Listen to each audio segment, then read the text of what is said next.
मैं भूपेश बघेल।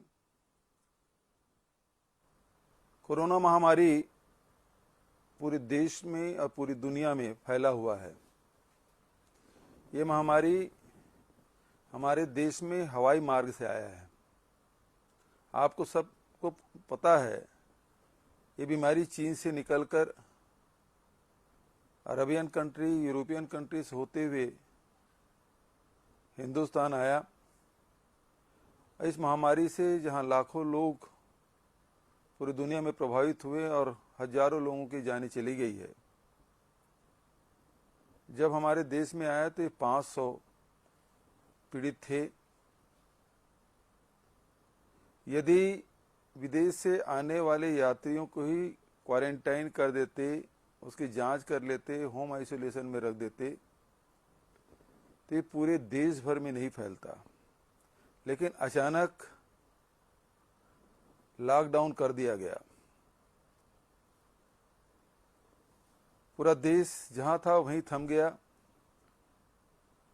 अनेक देशों ने अपने अपने तरीके से इस कोरोना वायरस से लड़ाई लड़ रहे हैं। उनके अपने सामाजिक, आर्थिक और भौगोलिक परिस्थितियां रही है, उसके हिसाब से निर्णय लिए। हमारे देश के हालात अलग है, लेकिन जो विकसित राष्ट्र है उसका अंधानुकरण करते हुए प्रधानमंत्री जी ने यहाँ लॉकडाउन कर दिया गया। यहाँ करोड़ों करोड़ लोग अपने प्रदेश छोड़कर दूसरे प्रदेश में जाकर रोजी रोटी के तलाश में जाते रहे हैं और वो वहीं फंस गए। कोई तैयारी नहीं थी। उन मजदूरों का क्या होगा, किसानों का क्या होगा, वहाँ के उद्योग व्यापार धंधे का क्या होगा। बिना सोचे समझे इस लॉकडाउन को लागू कर दिया गया। पहले 1-2 हफ्ते तो सबने इसे स्वीकार किया।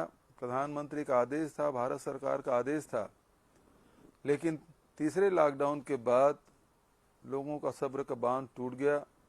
लोगों के पास खाने को नहीं था, लोगों के लिए खर्चे के लिए पैसे नहीं थे, रोजगार छीन चुकी थी और अपने घर की याद सताने लगी।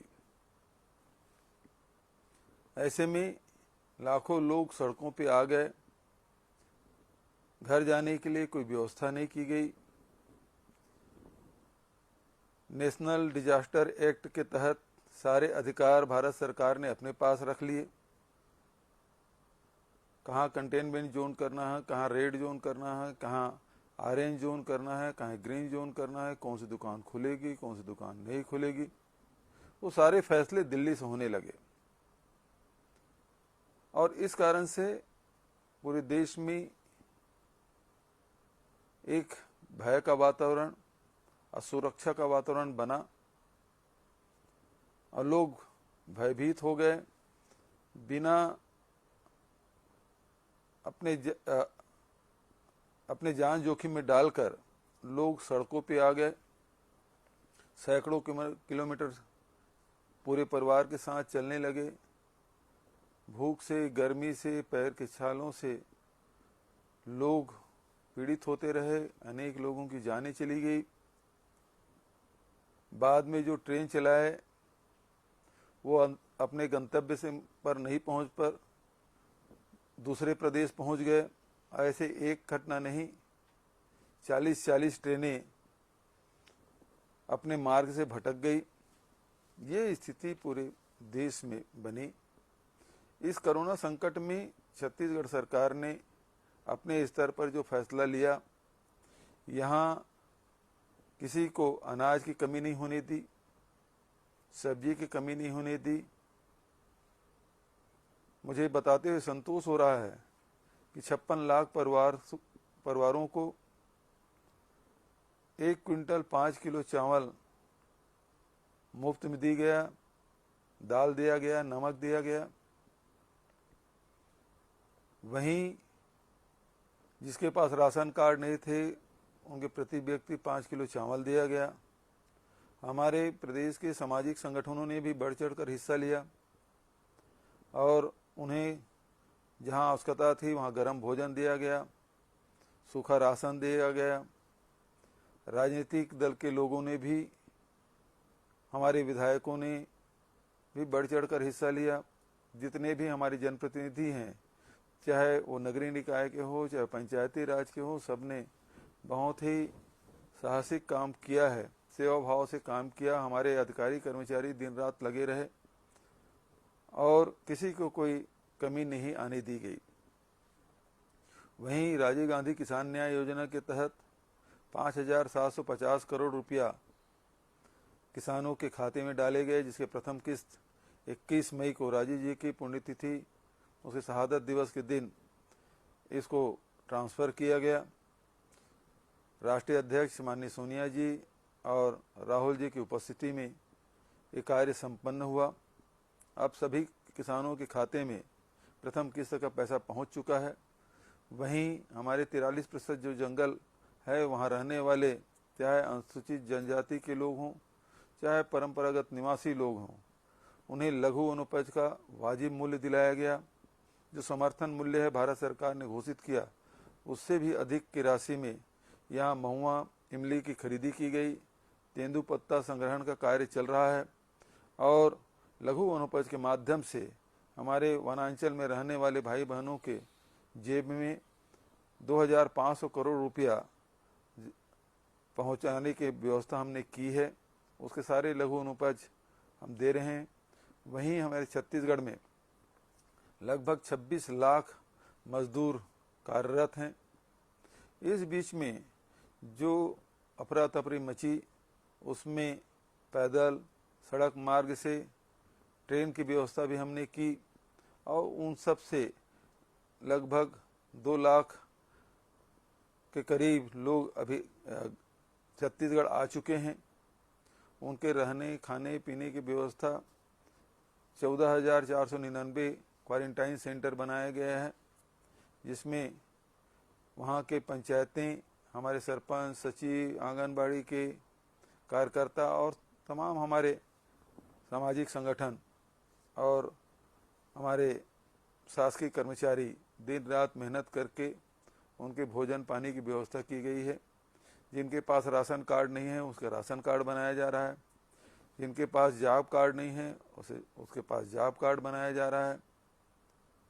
हमारे छत्तीसगढ़ के लोगों के जो सेवा भावना है उसकी जितनी भी प्रशंसा की जाए वो कम है, क्योंकि इस दौरान हमारा भौगोलिक दृष्टिकोण से मैं बताना चाहूँगा कि हमारा प्रदेश 7 राज्यों से घिरा हुआ है और गुजरात से, महाराष्ट्र से, तमिलनाडु से, तेलंगाना, आंध्र प्रदेश से रोज कम से कम 10 से 15 हजार लोग अपने प्रदेश जाने के लिए छत्तीसगढ़ से गुजरते रहे, जिसमें झारखंड है, बिहार है, उत्तर प्रदेश है, मध्य प्रदेश है और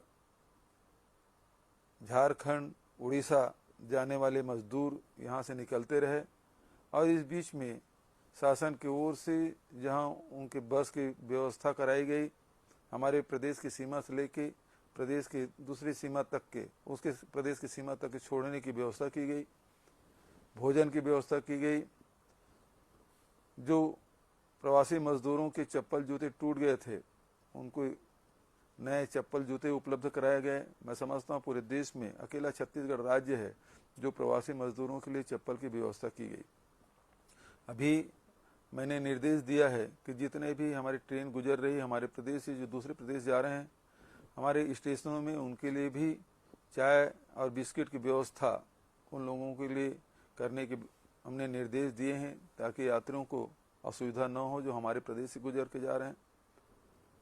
अभी पूरे उद्योग व्यापार ठप पड़ गए हैं, करोड़ों करोड़ लोगों के सामने रोजगार की समस्या उत्पन्न हो गई है। ऐसे में हमारे नेता राहुल गांधी जी ने भारत सरकार से मांग की है कि तत्काल 10,000 रुपया प्रति व्यक्ति उनके खाते में डाले जाए और 6 महीने तक के 7,500 रुपया दिया जाए, ताकि इस कोरोना के संकट में वो आर्थिक रूप से हर व्यक्ति अपने आप को सुरक्षित महसूस कर सके। इसके लिए बहुत आवश्यक है, क्योंकि घर लौटने के बाद उसके पास रोजगार की समस्या है और उससे वो चिंतित है, और इस चिंता से मुक्त करने के लिए बहुत आवश्यक है। भारत सरकार यदि इस प्रकार से निर्णय लेती है तो निश्चित रूप से करोड़ों करोड़ जो हमारे श्रमिक हैं, हमारे छोटे दुकानदार हैं, व्यवसायी हैं, कृषक हैं, उनके लिए ये बहुत बड़ा सहयोग होगा, संबल होगा। बहुत बहुत धन्यवाद।